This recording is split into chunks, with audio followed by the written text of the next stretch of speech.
J'étais pas du tout prêt et je pense, vous non plus. Les baskets, anti les mythes, Radio France se pose la question, France Culture. Oui! France Culture se pose la question: «Que faire les amis des baskets anti les mythes?» C'est très grave! Je savais pas que des baskets pouvaient être anti les mythes, mais bon, voyons voir ça. Certes, cette formulation peut surprendre, oui, c'est le moins qu'on puisse dire, ouais. Qu'est-ce qu'une basket anti les mythes? Vous allez me demander, bah, on va regarder ça. Une chaussure n'a pas d'opinion particulière sur les juifs. Une chaussure ne peut pas être raciste, les amis. A priori, on est d'accord. De la même façon, une banque ne peut pas être woke. Bah si, en fait, une banque peut totalement être woke, une entreprise peut totalement être woke. Qu'est-ce que tu racontes? Mon petit poteau, c'est qui a écrit cet article? C'est Guillaume Emer, les amis. Regardez-moi ça. Il est là. Il est là. Il est là. Même si Macron ne veut pas, lui, il est là. Donc c'est lui, c'est Guillaume Emer, les poteaux. Et Guillaume Emer, il nous dit que, bah, que les baskets Yeezy sont antisémites. Donc, de la même façon qu'une banque ne peut pas être woke. Ok.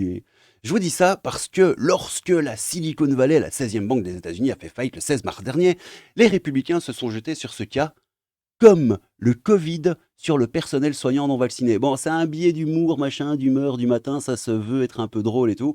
Moi, je trouve que c'est totalement claqué au sol, mais bon, pourquoi pas. Donc, putain, espèce d'analogie, là, comme le Covid sur le personnel soignant non vacciné. J'imagine trop les bobos se marrer dans le studio de radio, c'est ouf. Donc, voilà, soignant non vacciné pour expliquer que cette banque était une banque woke.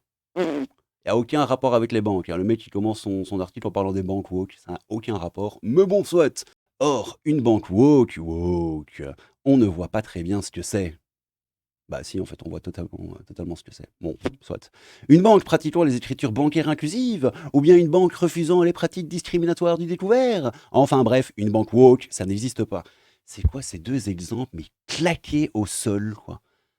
C'est n'importe quoi. Soit, mais dans ce cas, qu'est-ce qu'une basket anti-lémite? Une bonne question. Eh bien, c'est une basket Yeezy. Oui, les amis, Yeezy.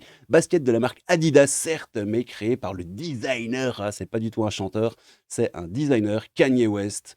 Or, Kanye West, par conviction, par folie, ou bien pour ces deux raisons, je ne sais pas, je ne suis pas son psy. Ah, tu vois qu'il essaye d'être rigolo, hein, le petit Guillaume Mémère, là, notre poteau. Je ne suis pas son psy, a produit une poignée de tweets anti-lémites. Catastrophe pour Adidas. Catastrophe, qui réalisait 12% de son chiffre d'affaires avec une conséquence rapportée par The Economist.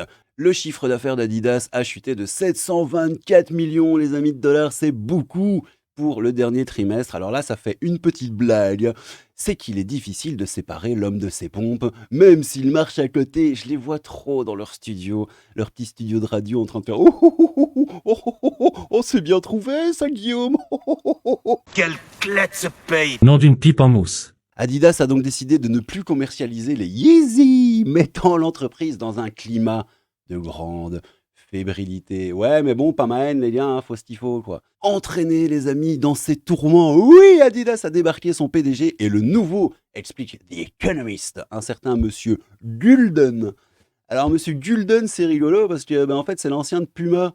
Et je sais pas si vous êtes au courant, mais il y a une histoire entre Adidas et Puma. En fait, Adidas et Puma, à la base, c'était deux frangins qui se sont foutus sur la gueule pour une question. Ils n'étaient pas d'accord. À la base, ils étaient tous les deux sur la même entreprise, faire des pompes, quoi.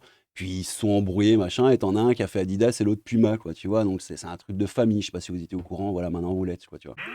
C'était l'anecdote du crabe. Oui. Et donc, monsieur Gulden, qui vient de chez Puma, a notamment pour tâche de trouver une destination finale au basket anti-limite Yeezy. Car lorsqu'Adidas fait les choses, l'entreprise les fait en grand, les amis. Il leur reste 1,2 million de paires de pompes sous les bras. Que faire des Yeezy? Alors celle-là, par contre, vraiment, non, non, la vanne, non, quoi. Donc que faire des Yeezy? Les offrir aux enfants qui les ont fabriqués? Sinistre. Ouin, ouin, ouin, ouin, ouin, ouin, ouin. C'est pas drôle et c'est naze en fait. Enfin, bon, bref. Non, pardon, ça c'est mon idée. Ah, Guillaume Erner. Ah, c'était l'idée de Guillaume, ça. Guillaume, quoi, qui est clé de ce pays. Remarquez bien que chez Adidas, on songe dit The Economist à les distribuer dans les pays récemment victimes d'un tremblement de terre, la Turquie et la Syrie, à moins que l'entreprise ne décide de les détruire. Pas facile de se débarrasser de baskets anti-lémites. Le diable est dans les détails. Comment renoncer à Kanye, à ses pompes et à son œuvre? Bon, voilà. Désolé pour ça les potos, basket anti-lémite, que faire? Alors malheureusement, en fait l'article quand même pose une question à laquelle il ne répond pas. Parce que ça parle des bank walk et ça dit qu'il n'y a pas de bank walk et que c'est comme ça mon petit chou. Mais après ça, il dit pas. Voilà, il dit pas. Et il parle de Monsieur Gulden. Il dit, on peut peut-être les offrir aux enfants qui les ont fabriqués, mais non, c'était une blague. Oh, Guillaume, t'es vraiment trop drôle. Qu'est-ce qu'on rigole dans les studios ce matin. Mais en gros, il n'y a pas de... Voilà. Donc on ne sait pas. À mon avis, faut surtout pas les brûler parce que ce serait très grave, les amis. Donc je ne sais pas. Voilà, ça pose des questions, France Culture, et ça n'y répond pas. Moi, je dis bravo. Bon, c'était le crabe fantôme. Un peu de crabe, beaucoup de fantômes pour une bonne petite vidéo de merde matinale, les potos. Que pensez-vous de cette histoire? Les baskets Yeezy sont-elles anti-lémites ou pas? Je vous laisse me dire ça en commentaire et je vous retrouve très bientôt pour une nouvelle petite vidéo, les potos. C'était le crabe fantôme, un peu de crabe, beaucoup de fantômes. Merci à vous et à bientôt. Tchou. Je vous fais des gros bisous. Voilà. Voilà.